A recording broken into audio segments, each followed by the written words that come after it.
ಶ್ರೀಗುರುಭ್ಯೋ ನಮಃ. ಹರಿ ಓಂ.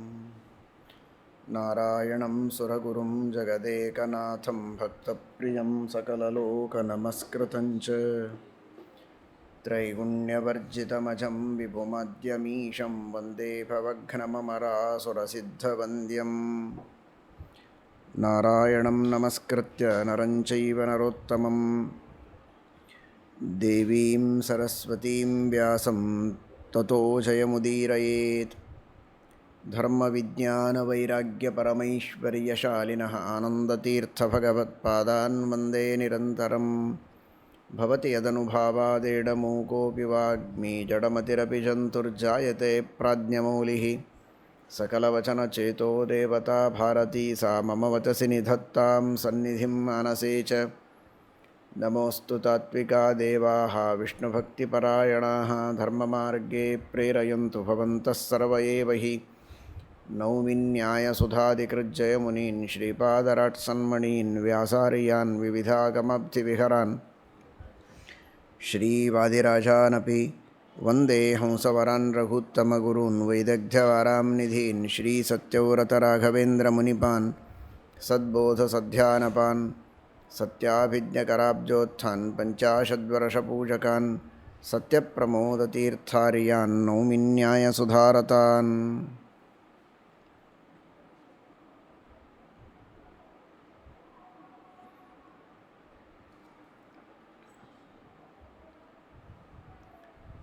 ಶ್ರೀಕೃಷ್ಣ ಪರಮಾತ್ಮನಿಗೆ ಯುಧಿಷ್ಠಿರ ಚಾಂದ್ರಾಯಣದ ಬಗ್ಗೆ ತಿಳಿಸಿಕೊಡಿ ಅಂತ ಕೇಳ್ತಾನೆ. ಚಾಂದ್ರಾಯಣ ವ್ರತದ ಬಗ್ಗೆ, ಅಗ್ನಿಹೋತ್ರದ ಮಹಿಮೆಯನ್ನು ತಿಳಿಸಿಕೊಟ್ಟು ಪರಮಾನುಗ್ರಹವನ್ನು ಮಾಡಿದ್ದಿ.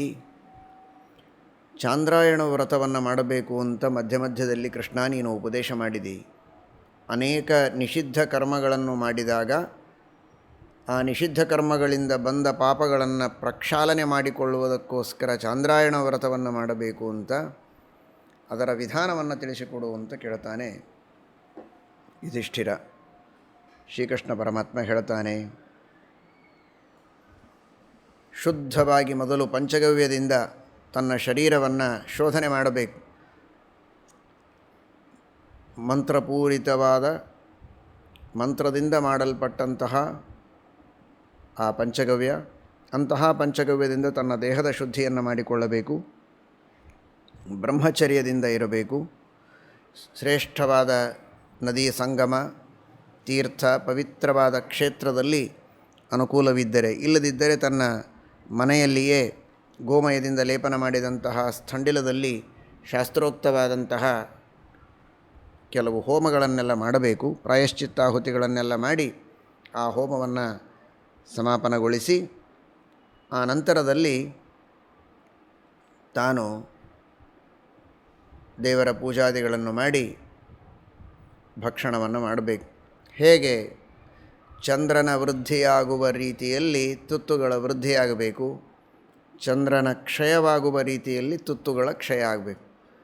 ಶುಕ್ಲ ಪಕ್ಷ ಪ್ರತಿಪದ 1 ತುತ್ತು, ದ್ವಿತೀಯ 2, ಹುಣ್ಣಿಮೆಯವರೆಗೆ ಹೀಗೆ ತುತ್ತುಗಳನ್ನು ಏರಿಸಬೇಕು. ಆಮೇಲೆ ಪುನಃ ಒಂದೊಂದೇ ತುತ್ತನ್ನು ಕೃಷ್ಣ ಪಕ್ಷದಲ್ಲಿ ಕಡಿಮೆ ಮಾಡ್ತಾ ಬರಬೇಕು.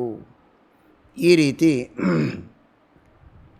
ಚಾಂದ್ರಾಯಣ ವ್ರತವನ್ನು ಮಾಡಬೇಕು ಎಂಬುದಾಗಿ ಕೃಷ್ಣ ಪರಮಾತ್ಮ ತಿಳಿಸಿಕೊಡ್ತಾನೆ. ಇಲ್ಲಿ ಕೇವಲ ಈ ರೀತಿ ಮಾಡುವುದು ಮಾತ್ರ ಅಲ್ಲ, ಅನೇಕ ಸೂಕ್ತಗಳಿವೆ. ನಾರಾಯಣ ಸೂಕ್ತ, ವಿಷ್ಣು ಸೂಕ್ತ, ರುದ್ರ ಸೂಕ್ತ, ಬ್ರಹ್ಮ ಸೂಕ್ತ, ವರುಣ ಸೂಕ್ತ, ಋಷಭ ಸೂಕ್ತ, ಅಘಮರ್ಷಣ ಸೂಕ್ತ, ಇವುಗಳನ್ನೆಲ್ಲ ಪಠನ ಮಾಡಬೇಕು. ಗಾಯತ್ರಿಯ ವಿಶೇಷ ಜಪ ಮಾಡಬೇಕು. ಈ ರೀತಿ ಎಲ್ಲ ಜಪ, ದೇವರ ದೇವತಾರ್ಚನೆಯನ್ನು ಮಾಡಿ ಆ ನಂತರದಲ್ಲಿ ತಾನು ಆಹಾರವನ್ನು ಈ ರೀತಿ ಸ್ವೀಕಾರ ಮಾಡಬೇಕು. ಅದನ್ನೂ ಕೂಡ ಭಿಕ್ಷೆಯನ್ನು ಬೇಡಿ, ಭಿಕ್ಷೆಯನ್ನು ಬೇಡಿ ಬಂದಂಥದ್ದನ್ನು ಸ್ವೀಕಾರ ಮಾಡಬೇಕು ಅಂತ ಹೇಳ್ತಾರೆ.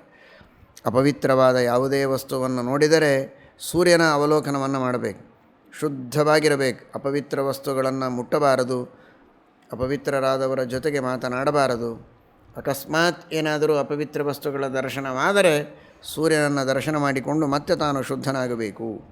ಈ ರೀತಿ ತಾನು ಭಿಕ್ಷೆಯನ್ನು ಬೇಡಿ ಬಂದದ್ದನ್ನು ಸ್ವೀಕಾರ ಮಾಡಬೇಕು ಎಂಬುದಾಗಿ ತಿಳಿಸಿಕೊಟ್ಟಿದ್ದಾನೆ ಕೃಷ್ಣ ಪರಮಾತ್ಮ. ತ್ರಿಕಾಲ ಸ್ನಾನ ಅಥವಾ ದ್ವಿಕಾಲದಲ್ಲಿ ಆಗದೇ ಇದ್ದರೆ ಒಂದು ಬಾರಿ ಸ್ನಾನ ಮಾಡಿದರೂ ಸಾಕು. ಸ್ಥಂಡಿಲದಲ್ಲಿ ಮಲಗಲೇಬಾರದು, ವೀರಾಸನದಲ್ಲಿ ಕೂಡಬೇಕು, ಅಥವಾ ಸ್ಥಂಡಿಲ ಇರುವಂತಹ ಪರಿಸರದಲ್ಲಿ ಮಲಗಬೇಕು.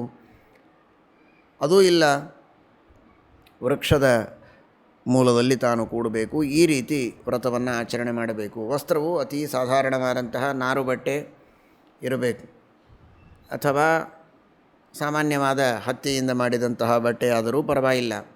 ಆದರೆ ಅತಿ ಸರಳವಾದ ಬಟ್ಟೆಯನ್ನು ತಾನು ಧಾರಣೆ ಮಾಡಿರಬೇಕು. ಬಹಳ ಭೋಗವನ್ನು ವಸ್ತ್ರದ ದೃಷ್ಟಿಯಲ್ಲಿಯೂ ಭೋಗ ಇಲ್ಲ, ಅನ್ನದ ದೃಷ್ಟಿಯಲ್ಲಿಯೂ ಭೋಗವನ್ನು ಮಾಡಬಾರದು.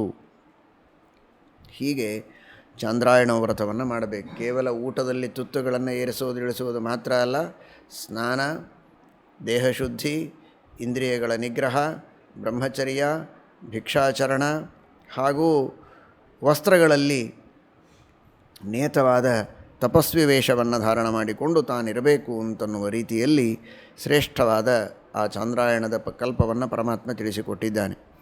ಬ್ರಹ್ಮಹತ್ಯ, ಗೋಹತ್ಯ, ಸುವರ್ಣಸ್ಥೇಯ, ಭ್ರೂಣಹತ್ಯ ಮೊದಲಾದ ಸುರಾಪಾನ ಇತ್ಯಾದಿ ಪಾಪಗಳನ್ನು ಮಾಡಿದರೆ ಅಂತಹ ಪಾಪಗಳೆಲ್ಲ ಭಸ್ಮಸಾತ್ ಆಗಿ ಹೋಗ್ತವೆ ಈ ಚಾಂದ್ರಾಯಣ ವ್ರತವನ್ನು ಮಾಡೋದರಿಂದ. ಹಿಂದೆ ಬೇರೆ ಬೇರೆ ಸಂದರ್ಭಗಳಲ್ಲಿ ಕೃಷ್ಣ ಪರಮಾತ್ಮ ಹೇಳ್ತಾ ಬಂದಿದ್ದಾನೆ, ಇಂತಿಂತಹ ಪಾಪಗಳನ್ನು ಮಾಡಿದರೆ ಚಾಂದ್ರಾಯಣ ವ್ರತ ಮಾಡಬೇಕು ಅಂತ. ಈಗ ಅವುಗಳೆಲ್ಲವನ್ನು ಸೇರಿಸಿ ಒಂದು ಕಡೆಗೆ ಹೇಳ್ತಾನೆ, ಕೆಲವುದನ್ನು ಸೇರಿಸಿ ಹೇಳ್ತಾನೆ.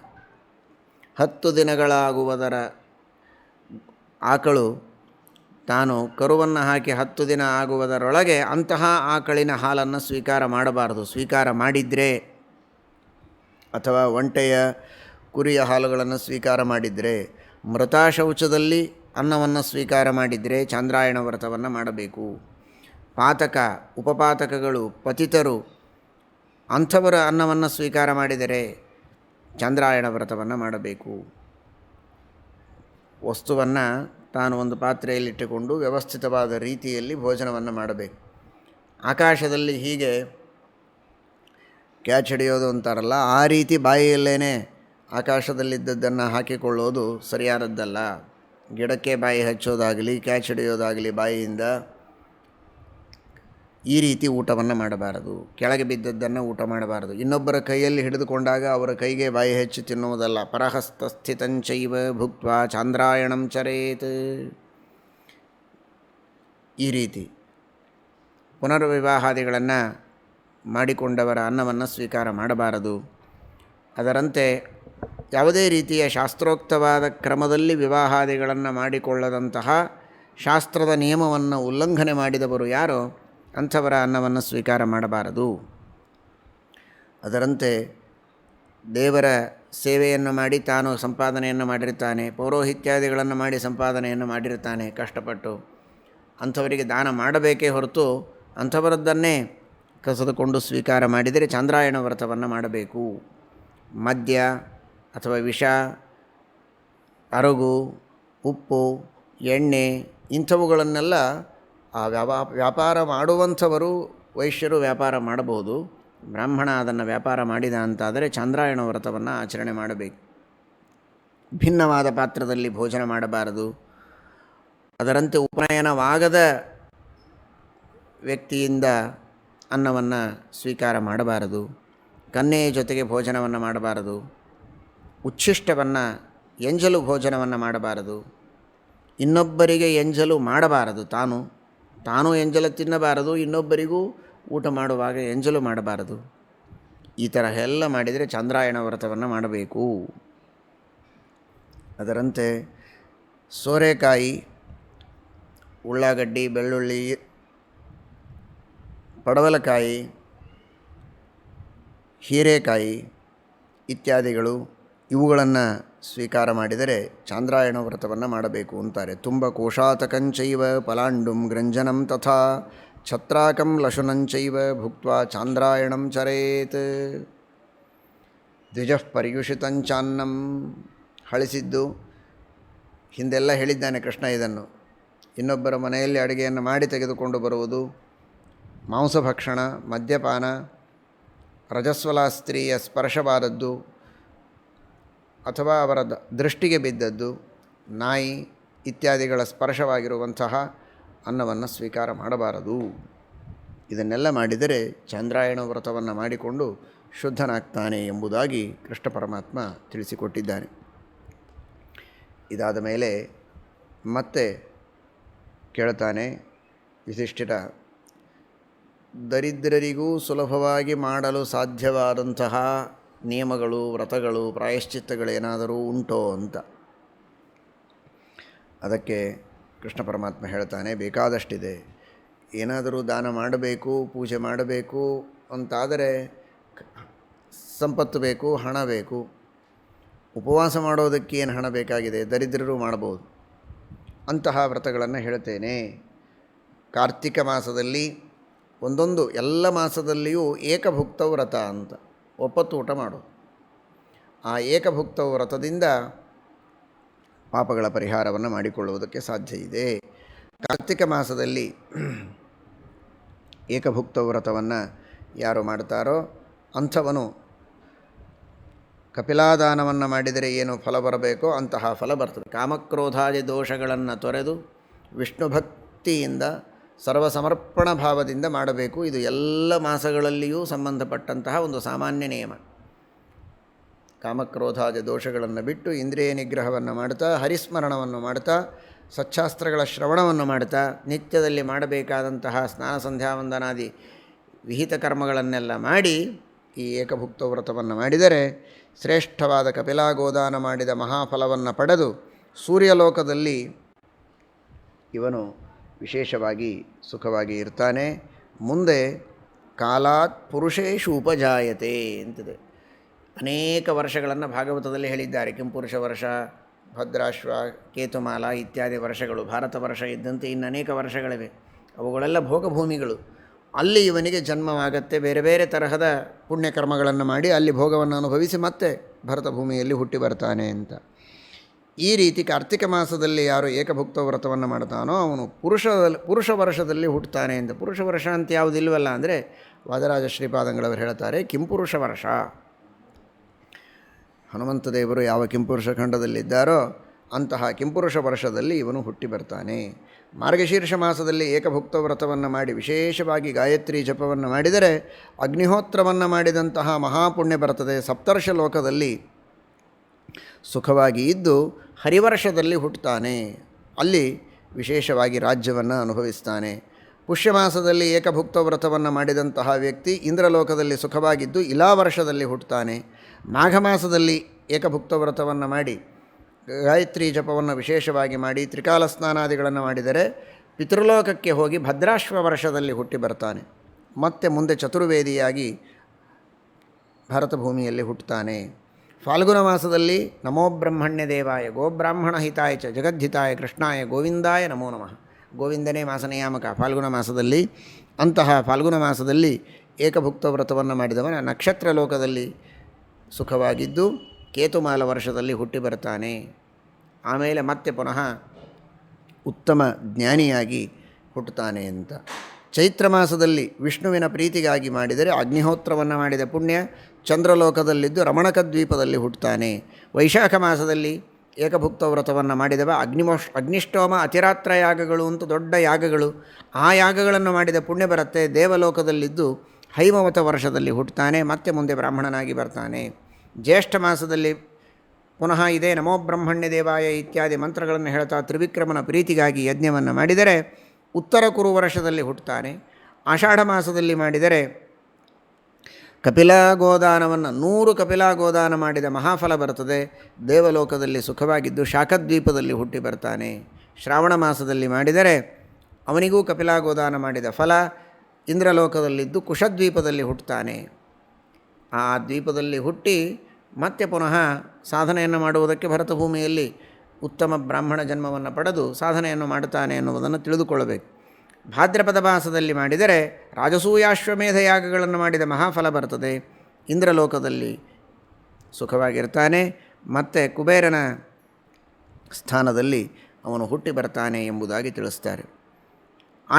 ಆಶ್ವಿನ ಮಾಸದಲ್ಲಿ ಏಕಭುಕ್ತ ವ್ರತ ಗಾಯತ್ರಿ ಜಪವನ್ನು ವಿಶೇಷವಾಗಿ ಮಾಡಿದಂತಹ ವ್ಯಕ್ತಿ ಅಶ್ವಮೇಧ ಯಾಗ ಮಾಡಿದ ಮಹಾಫಲ ಬರುತ್ತದೆ, ಶ್ವೇತದ್ವೀಪದಲ್ಲಿ ಹುಟ್ಟುತ್ತಾನೆ ಅಂತ ಈ ರೀತಿಯಾಗಿ ಈ ಏಕಭುಕ್ತ ವ್ರತದ ಮಹಿಮೆಯನ್ನು ಕೃಷ್ಣ ಪರಮಾತ್ಮ ತಿಳಿಸ್ತಾನೆ. ಚಾಂದ್ರಾಯಣ ವ್ರತ ಮಾಡಿದ ಪಾಪಗಳ ಪರಿಹಾರಕ್ಕೆ ಅದರಂತೆ ಏಕಭುಕ್ತ ವ್ರತವನ್ನು ಕೂಡ ಮಾಡಬೇಕು ಅಂತ ತಿಳಿಸಿದ್ದಾನೆ.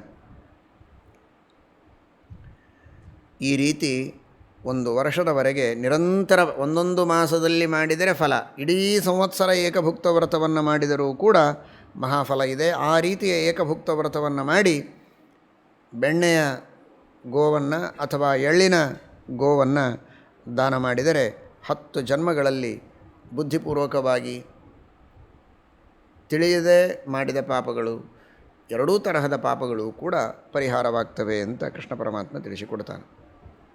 ಆಮೇಲೆ ವಿಷ್ಣು ಪಂಚಕ ವ್ರತ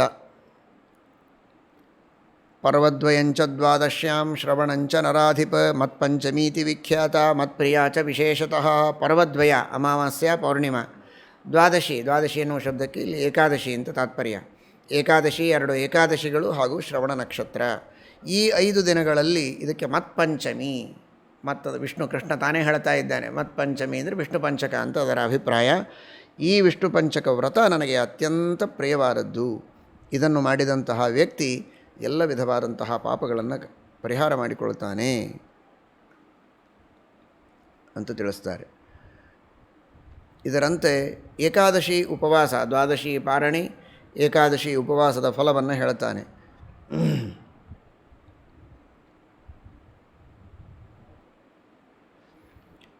ಮಾರ್ಗಶೀರ್ಷ ಮಾಸದಲ್ಲಿ ಕೇಶವನ ಪ್ರೀತಿಗಾಗಿ ಏಕಾದಶಿಯ ಉಪವಾಸವನ್ನು ಮಾಡಿದಂತಹ ವ್ಯಕ್ತಿ ಅಶ್ವಮೇಧದ ಫಲವನ್ನು ಪಡೀತಾನೆ.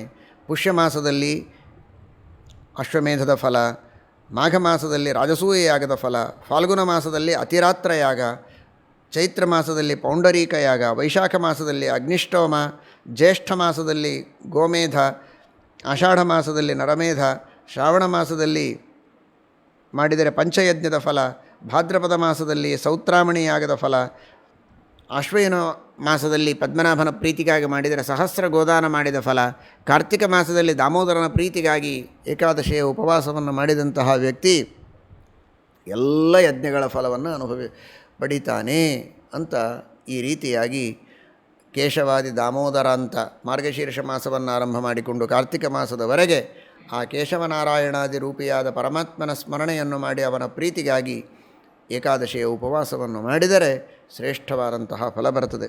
ಏಕಾದಶಿ ಉಪವಾಸವನ್ನು ಮಾಡಬೇಕು. ದ್ವಾದಶಿ ವಿಶೇಷವಾಗಿ ಪರಮಾತ್ಮನ ಪೂಜೆಯನ್ನು ವೈಭವದಿಂದ ಮಾಡಿ ಅನ್ನದಾನವನ್ನು ಮಾಡಿ ತಾನೂ ಪ್ರಸಾದವನ್ನು ಸ್ವೀಕಾರ ಮಾಡಿದರೆ ಇಂತಹ ಯಾಗಗಳನ್ನು ಮಾಡಿದ ಫಲ ಬರುತ್ತದೆ. ಅಷ್ಟೆಲ್ಲ ಮಾಡಲಿಕ್ಕಾಗೋದಿಲ್ಲ ಪೂಜಾದಿಗಳನ್ನು ಅಂತಾದರೆ ಕೊನೆಯ ಪಕ್ಷ ಏಕಾದಶಿಯ ಉಪವಾಸವನ್ನು ಮಾಡಿ ಪಾರಣೆಯನ್ನು ಮಾಡಿದರೂ ಕೂಡ ಇದರ ಅರ್ಧ ಫಲ ಅಂತೂ ಬಂದೇ ಬರುತ್ತೆ ಅಂತಾನೆ. ಯತ್ ಫಲಂ ಪೂರ್ವ ಮುದ್ದಿಷ್ಟಂ ತಸ್ಯಾರ್ಧಂ ಲಭತೆ ನೃಪ ಕೇವಲೇನೋಪವಾಸೇನ ದ್ವಾದಶ್ಯಾಂ ಪಾಂಡುನಂದನ. ಏಕಾದಶಿಯ ದಿನ ಇಲ್ಲಿರುವ ಎಲ್ಲ ದ್ವಾದಶಿ ಎನ್ನುವ ಶಬ್ದಗಳಿಗೆ ಏಕಾದಶಿ ಅಂತ ಅರ್ಥ. ಆ ಏಕಾದಶಿಯ ದಿನ ಉಪವಾಸವನ್ನು ಮಾಡಿ ದ್ವಾದಶಿ ಪಾರಣೆ ಮಾಡೋ ಮಾತ್ರದಿಂದಲೂ ಅರ್ಧ ಫಲ ಬಂದೇ ಬರುತ್ತೆ. ವಿಶೇಷವಾಗಿ ಭಗವಂತನ ಪೂಜೆಯನ್ನು ಮಾಡಿದರೆ ಪೂರ್ಣವಾದಂತಹ ಫಲ ಬರುತ್ತದೆ. ಹೀಗೆ 12 ವರ್ಷಗಳವರೆಗೆ ಮಾಡಿದರೆ ಮಮ ಸಾಯುಜ್ಯ ಮಾಪ್ನುಯಾತ್, ಮುಂದೆ ನಿಲ್ಲಿಸಬೇಕು ಅಂತ ಅರ್ಥ ಅಲ್ಲ, ಏಕಾದಶಿಯನ್ನು ಮಾಡಲೇಬೇಕು. ವಿಶೇಷವಾಗಿ 12 ವರ್ಷ ಮಾಡೋದರಿಂದಲೇ ನನ್ನ ಸಾಯುಜ್ಯವನ್ನು ಪಡೀತಾನೆ. ಅದೇ ರೀತಿ ನಿರಂತರ ತನ್ನ ಜೀವನದಲ್ಲಿ ಶಕ್ತಿ ಇರುವವರೆಗೆ ಏಕಾದಶಿಯ ಉಪವಾಸವನ್ನು ಮಾಡಲೇಬೇಕು. ಶುಕ್ಲಪಕ್ಷ, ಕೃಷ್ಣಪಕ್ಷ, ಕೃಷ್ಣಾಮೃತ ಮಹಾರ್ಣವದಲ್ಲಿ ಶ್ರೀಮದ್ ಆಚಾರ್ಯರು ತಿಳಿಸಿಕೊಡ್ತಾರೆ. ಶುಕ್ಲಪಕ್ಷ ಉಪವಾಸ ಮಾಡ್ತೇವೆ, ಕೃಷ್ಣ ಪಕ್ಷದಲ್ಲಿ ನಾವು ಉಪವಾಸ ಮಾಡೋದಿಲ್ಲ ಅಂತ ಅನ್ನಬಾರದು ಅಂತ. ಆ ಮಾತನ್ನು ಮೂಲ ಮಹಾಭಾರತದಲ್ಲಿ ಕೃಷ್ಣ ಪರಮಾತ್ಮ ಹೇಳ್ತಾ ಇದ್ದಾನೆ. ಪರಮಂ ಕೃಷ್ಣದ್ವಾದಶ್ಯಾಂ ಅರ್ಚನಾಯಾಂ ಫಲಂ ಮಮ ಏಕಾದಶ್ಯಾಂ ಉಪೋಷ್ಯಾಥ ದ್ವಾದಶ್ಯಾಂ ಅರ್ಚಯೇತ್ತು ಮಾಂ. ಕೃಷ್ಣ ಪಕ್ಷದ ಏಕಾದಶಿಯೂ ಕೂಡ ಉಪವಾಸ ಮಾಡಲೇಬೇಕು ಅಂತ ಶಾಸ್ತ್ರದಲ್ಲಿ ತಿಳಿಸಿಕೊಟ್ಟಿದ್ದಾರೆ. ಶುಕ್ಲ ಪಕ್ಷದ ಉಪವಾಸವನ್ನು ಮಾತ್ರ ಮಾಡಿದರೆ ಸಾಕು, ಕೃಷ್ಣ ಪಕ್ಷದಲ್ಲಿ ಮಾಡಬೇಕಾಗಿಲ್ಲ. ಗೃಹಸ್ಥಾಶ್ರಮಿಗಳು, ಮಕ್ಕಳಿದ್ದವರು ಅಂತ ಈ ರೀತಿಯಾಗಿ ಎಲ್ಲ ವಚನಗಳು ತೋರ್ತವೆ. ಅವೆಲ್ಲ ಮೋಹನಕ್ಕಾಗಿ ಹೇಳಿದಂತಹ ಮಾತುಗಳು. ಸಕಾಮವಾದ ವ್ರತಗಳನ್ನು ಹೇಳುವುದಕ್ಕೋಸ್ಕರ ಮೋಹನಕ್ಕೋಸ್ಕರ ಹೇಳಿದ ಮಾತುಗಳವೆಲ್ಲ. ನಿಷ್ಕಾಮವಾಗಿ ಶುಕ್ಲ ಪಕ್ಷ, ಕೃಷ್ಣ ಪಕ್ಷ ಎರಡೂ ಪಕ್ಷಗಳಲ್ಲಿಯೂ ಏಕಾದಶಿಯ ಉಪವಾಸವನ್ನು ಮಾಡಿ ದ್ವಾದಶಿ ದಿನ ವಿಶೇಷವಾಗಿ ಭಗವಂತನಿಗೆ ಅರ್ಚನೆ ಮಾಡಿ ನೈವೇದ್ಯ ಮಾಡಿ ಪಾರಣೆಯನ್ನು ಮಾಡಬೇಕಾದದ್ದೇ ಧರ್ಮ ಎಂಬುದಾಗಿ ನಿರ್ಣಯವನ್ನು ಮಾಡಿದ್ದಾರೆ. ಇನ್ನೂ ಅನೇಕ ದಾನಗಳನ್ನೆಲ್ಲ ಹೇಳ್ತಾನೆ. ವಿಷುವ ಪರ್ವಕಾಲದಲ್ಲಿ ವಿಶೇಷವಾಗಿ ಪರಮಾತ್ಮನ ಪೂಜಾದಿಗಳನ್ನು ಮಾಡಿ ಅನ್ನದಾನಾದಿಗಳನ್ನೆಲ್ಲ ಮಾಡಬೇಕು ಅಂತ. ಸೂರ್ಯಗ್ರಹಣ, ಚಂದ್ರಗ್ರಹಣ ಹಾಗೂ ಪರ್ವಕಾಲಗಳು, ಶ್ರವಣ ನಕ್ಷತ್ರ, ವ್ಯತಿಪಾತ ಇವುಗಳೆಲ್ಲ ಇದ್ದಾಗ ವಿಶೇಷವಾಗಿ ಸ್ನಾನ, ದಾನ ಇತ್ಯಾದಿಗಳನ್ನು ಮಾಡಬೇಕು. ಜಪ, ಪಾರಾಯಣ ಇವುಗಳಿಗೆಲ್ಲ ಮಹಾಫಲ ಇದೆ ಎಂಬುದಾಗಿ ತಿಳಿಸಿದ್ದಾರೆ. ಅಶ್ವತ್ಥದಲ್ಲಿ ಪರಮಾತ್ಮನ ವಿಶೇಷ ಸನ್ನಿಧಾನ. ಅಶ್ವತ್ಥದ ದರ್ಶನವಾದರೆ ಆ ಭಗವಂತನ ಸ್ಮರಣೆಯನ್ನು ಮಾಡಬೇಕು. ಮನಸ್ಸಿನಲ್ಲಿಯೇ ನಾರಾಯಣನ ಸ್ಮರಣೆ, ನಾರಾಯಣಾಷ್ಟಾಕ್ಷರ ಮಂತ್ರವನ್ನು ಹೇಳಿಕೊಳ್ಳಬೇಕು, ಗಾಯತ್ರಿ ಮಂತ್ರವನ್ನು ಹೇಳಿಕೊಳ್ಳಬೇಕು. ಗೋವುಗಳ ದರ್ಶನವಾದರೆ, ಪರಮಾತ್ಮನ ಪ್ರತಿಮೆಯನ್ನು ದರ್ಶನ ಮಾಡಿದರೆ ಮನಸ್ಸಿನಲ್ಲಿ ಆ ಭಗವಂತನ ನಾಮ ಸಂಕೀರ್ತನವನ್ನು ಮಾಡಬೇಕು ಎಂಬುದಾಗಿ ತಿಳಿಸ್ತಾರೆ. ಅಶ್ವತ್ಥ ಸರ್ವವೃಕ್ಷಾಣಂ ಅಂತ, ಎಲ್ಲ ವೃಕ್ಷಗಳಲ್ಲಿ ಅಶ್ವತ್ಥ ವೃಕ್ಷದಲ್ಲಿ ನನ್ನ ಸನ್ನಿಧಾನ ವಿಶೇಷವಿದೆ ಅಂತ ಪರಮಾತ್ಮ ಹೇಳಿದ್ದಾನೆ ಭಗವದ್ಗೀತೆಯಲ್ಲಿ. ಇಲ್ಲಿಯೂ ಹೇಳ್ತಾನೆ, ಅಹಂ ಅಶ್ವತ್ಥ ರೂಪೇಣ ಪಾಲಯಾಮಿ ಜಗತ್ತ್ರಯಂ. ಅಶ್ವತ್ಥದ ರೂಪದಲ್ಲಿ ನಾನು ಜಗತ್ತಿನ ರಕ್ಷಣೆಯನ್ನು ಮಾಡುತ್ತೇನೆ. ಹೀಗಾಗಿ ಅಶ್ವತ್ಥ ವೃಕ್ಷದ ಪ್ರದಕ್ಷಿಣೆ, ನಮಸ್ಕಾರ ಇವುಗಳನ್ನು ಮಾಡಬೇಕು. ವೃಕ್ಷದ ಛೇದನವನ್ನು ಮಾಡಬಾರದು. ತಸ್ಮಾತ್ ಪ್ರದಕ್ಷಿಣಂ ಕುರ್ಯಾನ್ ನಚ್ಛಿಂದ್ಯಾದೇನ ಮನ್ವಹಂ. ಈ ರೀತಿ ಅಶ್ವತ್ಥದ ಸೇವನೆಯನ್ನು ಮಾಡಬೇಕು ಅಂತ ಹೇಳ್ತಾರೆ. ಯಾವುದೇ ಒಂದು ವ್ರತವನ್ನು ಪ್ರಾರಂಭ ಮಾಡಿ ಅನಿವಾರ್ಯ ಕಾರಣಗಳಿದ್ದಾಗ ಬೇರೆ, ಆದರೆ ಸುಮ್ಮನೆ ಪ್ರಾರಂಭ ಮಾಡೋದು ಬಿಟ್ಬಿಡೋದು, ಅರ್ಧ ಮಾಡಿ ಬಿಡೋದು ಮಾಡಬಾರದು. ವ್ರತಸ್ಯ ಪಾರಣಂ ತೀರ್ಥಂ. ವ್ರತವನ್ನು ಪಾರಣ ಅನ್ನೋ ಶಬ್ದಕ್ಕೆ ಸಮಾಪನಂ ಅಂತ ವಾದರಾಜ ಶ್ರೀಪಾದಂಗಳವರು ಅರ್ಥ ಬರೀತಾರೆ. ಒಂದು ವ್ರತವನ್ನು ಪ್ರಾರಂಭ ಮಾಡಿದ ಮೇಲೆ ಅದನ್ನು ಪೂರ್ಣಗೊಳಿಸಬೇಕು ಶ್ರದ್ಧೆಯಿಂದ. ಆಗ ಆ ವ್ರತ ಪೂರ್ಣವಾದ ಫಲವನ್ನು ಕೊಡುತ್ತೆ. ಅದು ತೀರ್ಥ ಅಂತ ಅನಿಸಿಕೊಳ್ಳುತ್ತೆ. ತೀರ್ಥ ಅಂದರೆ ಪಾವನ, ನಮ್ಮ ಪಾಪಗಳನ್ನು ಪರಿಹಾರ ಮಾಡುವ ಪವಿತ್ರವಾದ ತೀರ್ಥಗಳು ಅಂತ. ತೀರ್ಥ ಅಂದ ತಕ್ಷಣ ತೆಗೆದುಕೊಳ್ಳೋ ತೀರ್ಥನೇ ತೀರ್ಥ ಅಂತ ಕೆಲವರು ತಿಳ್ಕೊಂಡಿದ್ದಾರೆ. ನದಿಗಳಿಗೆ ತೀರ್ಥ ಅಂತ ಕರೀತಾರೆ ಅಂತ ಕೆಲವರು ತಿಳಿದಿದ್ದಾರೆ. ತೀರ್ಥ ಅಂದರೆ ಪವಿತ್ರ, ನಮ್ಮನ್ನು ಪಾವನಗೊಳಿಸುವಂತಹ ವಸ್ತು. ಯಾವುದನ್ನು ಮಾಡಿದರೆ ನೋಡಿದರೆ ನಮ್ಮ ಪಾಪಗಳ ಪರಿಹಾರವಾಗುತ್ತೋ ಅದು ತೀರ್ಥ. ಮಾಡಿದ ವ್ರತವನ್ನು ಪೂರ್ಣಗೊಳಿಸುವುದೇ ತೀರ್ಥ. ದೇವರ ಸೇವೆ ಮಾಡುವುದೊಂದು ತೀರ್ಥ. ಗುರುಗಳ ಸೇವೆಯೇ ಒಂದು ತೀರ್ಥ. ದೇವ ಶುಶ್ರೂಷಣಂ ತೀರ್ಥಂ ಗುರು ಶುಶ್ರೂಷಣಂ ತಥಾ. ದೇವರ ಸೇವೆಯಿಂದ ನಮ್ಮ ಪಾಪಗಳ ಪರಿಹಾರವಾಗ್ತದೆ, ಅದೇ ಒಂದು ತೀರ್ಥ. ಗುರು ಶುಶ್ರೂಷೆಯಿಂದ ಪಾಪಗಳ ಪರಿಹಾರ, ಅದು ತೀರ್ಥ. ಪಿತೃಶುಶ್ರೂಷಣಂ ತಂದೆಯ ಸೇವೆ, ಮಾತೃಶುಶ್ರೂಷಣಂ ತಾಯಿಯ ಸೇವೆ ಮಾಡೋದು. ದಾರಾಣಂ ತೋಷಣಂ ತೀರ್ಥಂ, ತಾನು ಮಾಡಿಕೊಂಡ ಹೆಂಡತಿಯನ್ನು ಸಂತೋಷಪಡಿಸುವುದು, ಅವಳಿಗೆ ತೊಂದರೆ ಕೊಡದೇ ಇರೋದು, ಇದೇ ಒಂದು ತೀರ್ಥ ಅಂತಾರೆ. ಗಾರ್ಹಸ್ಥ್ಯಂ ತೀರ್ಥಮುಚ್ಯತೆ. ಅತಿಥಿ ಅಭ್ಯಾಗತರ ಸತ್ಕಾರ ಮಾಡುವುದೊಂದು ತೀರ್ಥ. ವೇದಗಳ ಅಧ್ಯಯನ ಇದು ತೀರ್ಥ. ಬ್ರಹ್ಮಚರ್ಯ ಇದು ತೀರ್ಥ. ಆಹವನೀಯಾಗ್ನಿ, ಗಾರ್ಹಪತ್ಯಾಗ್ನಿ, ದಾಕ್ಷಿಣಾಗ್ನಿಗಳ ಸೇವೆಯನ್ನು ಮಾಡುವುದು ತೀರ್ಥ. ಈ ರೀತಿ ತೀರ್ಥಗಳ ಬಗ್ಗೆ ತಿಳಿಯಬೇಕಪ್ಪ. ನದಿಯಲ್ಲಿ ಸ್ನಾನ ಮಾಡಿದರೆ ಮಾತ್ರ ತೀರ್ಥ ಸ್ನಾನ ಅಂತಲ್ಲ, ಇವೆಲ್ಲ ತೀರ್ಥಗಳಿವೆ. ಅತಿಥಿ ಅಭ್ಯಾಗತರ ಸತ್ಕಾರ, ತಂದೆ ತಾಯಿಗಳ ಸೇವೆ, ಗುರುಗಳ ಸೇವೆ, ದೇವರ ಸೇವೆ ಇವುಗಳೆಲ್ಲವನ್ನು ಮಾಡಿದರೆ ಇವುಗಳೆಲ್ಲವೂ ತೀರ್ಥಗಳೇ. ಇದನ್ನು ತಿಳಿದುಕೊಂಡು ಈ ದೃಷ್ಟಿಯಲ್ಲಿ ನೀನು ತೀರ್ಥಗಳ ಸೇವನೆಯನ್ನು ಮಾಡು. ಗಚ್ಚ ತೀರ್ಥಾನಿ ಕೌಂತೆಯ ಧರ್ಮೋ ಧರ್ಮೇಣ ವರ್ಧತೆ. ಈ ಎಲ್ಲ ತೀರ್ಥಗಳನ್ನು ಅನುಷ್ಠಾನದಲ್ಲಿಟ್ಟುಕೊಂಡು ತೀರ್ಥಯಾತ್ರೆಯನ್ನು ಮಾಡಿದರೆ ಅದು ಫಲ. ಈ ತೀರ್ಥಗಳಿಲ್ಲದೆ ಬರೀ ತೀರ್ಥಯಾತ್ರೆಯನ್ನು ಮಾಡಿದರೆ ಪ್ರಯೋಜನ ಇಲ್ಲ ಎಂಬುದಾಗಿ ತಿಳಿಸಿಕೊಡ್ತಾನೆ. ಹೃದಯದಲ್ಲೇನೇ ಎಲ್ಲ ತೀರ್ಥಗಳಿವೆ. ಭಗವಂತನ ಸ್ಮರಣೆಯನ್ನು ಮಾಡುವಂತಹ ವ್ಯಕ್ತಿಗೆ ಹೃದಯೇ ಸರ್ವತೀರ್ಥಾನಿ. ಸ್ಮರಣೆ ಮಾಡಿದರೆ ಸಾಕು ಗಂಗಾದಿ ತೀರ್ಥಗಳನ್ನು. ನಮ್ಮ ಹೃದಯದಲ್ಲಿಯೇ ಅವುಗಳು ಸನ್ನಿಹಿತವಾಗಿ ನಮಗೆ ಪಾವಿತ್ರ್ಯವನ್ನು ಕೊಡುತ್ತವೆ. ಗುರುತೀರ್ಥಂ ಪರಂ ಜ್ಞಾನಂ ಅತಸ್ತೀರ್ಥಂ ನ ವಿದ್ಯತೆ. ಜ್ಞಾನತೀರ್ಥಂ ಪರಂ ತೀರ್ಥಂ ಬ್ರಹ್ಮತೀರ್ಥಂ ಸನಾತನಂ ಕ್ಷಮಾತು ಪರಮಂ ತೀರ್ಥಂ ಸರ್ವತೀರ್ಥೇಷು ಪಾಂಡವ. ಕ್ಷಮಾಗುಣ. ಕ್ಷತ್ರಿಯರು ತಪ್ಪು ಮಾಡಿದವರಿಗೆ ದಂಡನೆ ಮಾಡುತ್ತಾರೆ, ಬ್ರಾಹ್ಮಣರಿಗೆ ಕ್ಷಮಾ ಮಾಡುವುದೇ ಧರ್ಮ. ಆ ಕ್ಷಮಾಗುಣ ಬ್ರಾಹ್ಮಣರಲ್ಲಿದೆಯಲ್ಲ, ಅದೇ ದೊಡ್ಡದಾದ ತೀರ್ಥ ಇದ್ದಂತೆ. ಅವನ ಪಾಪಗಳಿಗೆಲ್ಲ ಪ್ರಾಯಶ್ಚಿತ್ತ, ಮಹಾಪುಣ್ಯವನ್ನು ಕೊಡುತ್ತದೆ. ಕ್ಷಮಾತು ಪರಮಂ ತೀರ್ಥಂ. ಮಾನಿತಃ ಅಮಾನಿತೋವ. ಸತ್ಕಾರ ಮಾಡಲಿ, ತಿರಸ್ಕಾರ ಮಾಡಲಿ, ಪೂಜೆ ಮಾಡಲಿ, ಮಾಡದಿರಲಿ, ನಿಂದೆ ಮಾಡಲಿ, ಏನಿದ್ದರೂ ಕ್ಷಮಾ ಮಾಡಿದರೆ ಆ ಕ್ಷಮಾಗುಣದಿಂದ ಪರಮಾತ್ಮ ಪ್ರಸನ್ನನಾಗ್ತಾನೆ. ಅದರಿಂದಲೇ ಕೀರ್ತಿ ಯಜ್ಞ ಮಾಡಿದ, ದಾನ ಮಾಡಿದ ಪುಣ್ಯ, ಎಲ್ಲ ಪುಣ್ಯಗಳನ್ನು ಕ್ಷಮಾಗುಣದಿಂದ ಇವನು ಪಡೆದುಕೊಳ್ಳುವುದಕ್ಕೆ ಸಾಧ್ಯ ಇದೆ ಎಂಬುದಾಗಿ ಕೃಷ್ಣ ಪರಮಾತ್ಮ ತಿಳಿಸಿಕೊಡ್ತಾನೆ. ಶ್ರೇಷ್ಠನಾದ ಒಬ್ಬ ಜ್ಞಾನಿ ಬ್ರಾಹ್ಮಣ ವೇದಾಧ್ಯಯನವನ್ನು ಮಾಡಿದಂತಹ ವ್ಯಕ್ತಿಯನ್ನು ಕಂಡರೆ ಸಾಕು, ಅವನಲ್ಲಿ ಅಂತರ್ಯಾಮಿಯಾದ ಪರಮಾತ್ಮನನ್ನು ನಮೋ ಬ್ರಹ್ಮಣ್ಯ ದೇವಾಯ ಗೋ ಬ್ರಾಹ್ಮಣ ಹಿತಾಯ ಚ ಜಗದ್ಧಿತಾಯ ಕೃಷ್ಣಾಯ ಗೋವಿಂದಾಯ ನಮೋ ನಮಃ ಮನಸ್ಸಿನಲ್ಲಿಯೇ ಪರಮಾತ್ಮನ ಸ್ಮರಣೆಯನ್ನು ಮಾಡಿ ನಮಸ್ಕಾರ ಮಾಡಬೇಕು, ಪ್ರದಕ್ಷಿಣೆ ಮಾಡಬೇಕು. ಶ್ರೇಷ್ಠರಾದಂತಹ ಸಜ್ಜನರಿಗೆ, ಜ್ಞಾನಿಗಳಿಗೆ ಪ್ರದಕ್ಷಿಣೆ ನಮಸ್ಕಾರವನ್ನು ಹಾಕಿದರೆ ಪರಮಾತ್ಮನ ಸ್ಮರಣೆಯನ್ನು ಮಾಡುತ್ತಾ ಅದಕ್ಕೆ ಸಮಾನವಾದ ಪ್ರಾಯಶ್ಚಿತ್ತವೇ ಇಲ್ಲ ಅಂತಾನೆ ಕೃಷ್ಣ.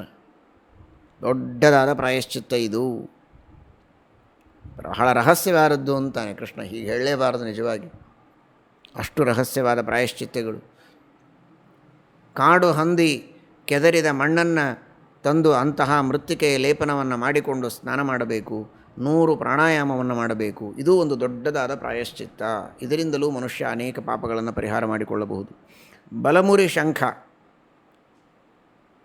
ಆ ಶಂಖದಲ್ಲಿ ಹಾಕಿದಂತಹ ನೀರು, ಅಥವಾ ಕಪಿಲ ಗೋವಿನ ಶೃಂಗಕ್ಕೆ ಅಭಿಷೇಕ ಮಾಡಿದ ನೀರು, ಆ ನೀರನ್ನು ತಂದು ಅಂತಹ ನೀರಿನಿಂದ ಪ್ರೋಕ್ಷಣೆ ಮಾಡಿಕೊಂಡು ಆ ನೀರಿನಿಂದ ಸ್ನಾನ ಮಾಡಿದರೂ ಕೂಡ, ವಿಶೇಷವಾಗಿ ಪೂರ್ವವಾಹಿನಿಯಾದಂತಹ ನದಿಯಲ್ಲಿ ಆ ಕಪಿಲ ಗೋವಿನ ಶೃಂಗದ ಕೋಡಿನ ನೀರು ಅಥವಾ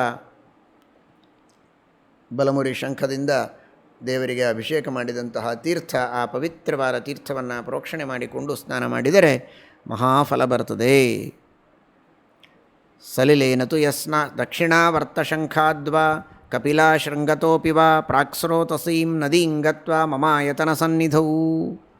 ವಿಶೇಷವಾಗಿ ದೇವರ ಸನ್ನಿಧಾನ ಇದ್ದಲ್ಲಿ ಸ್ನಾನ ಮಾಡಿದರೆ ಇನ್ನೂ ಮಹಾಫಲ ಬರ್ತದೆ ಅಂತ ತಿಳಿಸಿಕೊಡ್ತಾರೆ. ಗೋಮೂತ್ರದಿಂದ ಸ್ನಾನ ಮಾಡಬಹುದು ರೋಹಿಣಿ ನಕ್ಷತ್ರ ಇದ್ದಾಗ, ಅಥವಾ ಏಕಾದಶಿಯ ದಿವಸ ಪ್ರೋಕ್ಷಣವನ್ನು ಮಾಡಿಕೊಂಡು ಸ್ನಾನವನ್ನು ಮಾಡಬೇಕು ಅಂತ ತಿಳಿಸಿಕೊಟ್ಟಿದ್ದಾನೆ. ಅಥವಾ ಬ್ರಾಹ್ಮಣರ ಪಾದ ಪ್ರಕ್ಷಾಲನೆ ಮಾಡಿದ ನೀರನ್ನು ತಲೆಯ ಮೇಲೆ ಹಾಕಿಕೊಂಡರೂ ಕೂಡ ಅದು ಮಹಾಪ್ರಾಯಶ್ಚಿತ್ತ ಅಂತಾನೆ ಕೃಷ್ಣ. ಪಾದಚ್ಯುತೈರ್ವಾಪಿ ತೋಯೈಃ ಪಾಪಂ ಪ್ರಣಶ್ಯತಿ. ಅಷ್ಟು ಜ್ಞಾನಿಗಳ ಮೇಲೆ ಪರಮಾತ್ಮನಿಗೆ ಪ್ರೀತಿ, ಜ್ಞಾನಿಗಳಲ್ಲಿ ಭಗವಂತನ ಸನ್ನಿಧಾನ ಇರುತ್ತದೆ. ಆ ಶ್ರದ್ಧೆಯಿಂದ ನಾವು ಮಾಡಬೇಕು ಅಂತ ತಿಳಿಸಿಕೊಟ್ಟಿದ್ದಾನೆ. ಶಿವಶುಮಾರ ರೂಪಿಯಾದಂತಹ ಪರಮಾತ್ಮ, ಎಲ್ಲ ಗ್ರಹಗಳು ಆ ಶಿವಶುಮಾರ ರೂಪಿಯಾದ ಪರಮಾತ್ಮನನ್ನು ಆಶ್ರಯಿಸಿಕೊಂಡಿವೆ ಅಂತ ಚಿಂತನೆ ಮಾಡ್ತಾ ಆ ಶಿವಶುಮಾರ ರೂಪಿಯಾದ ಪರಮಾತ್ಮನ ಸ್ಮರಣೆಯನ್ನು ಮಾಡಿದರೆ ಎಲ್ಲ ಪಾಪಗಳ ಪರಿಹಾರವಾಗ್ತದೆ. ಪಂಚಗವ್ಯ ಪ್ರಾಶನ, ಇದೀಗ ಹೇಳಿದಂತೆ ಮಂತ್ರಪೂರ್ವಕವಾಗಿ ಅದೆಲ್ಲ ಮಂತ್ರಗಳಿವೆ.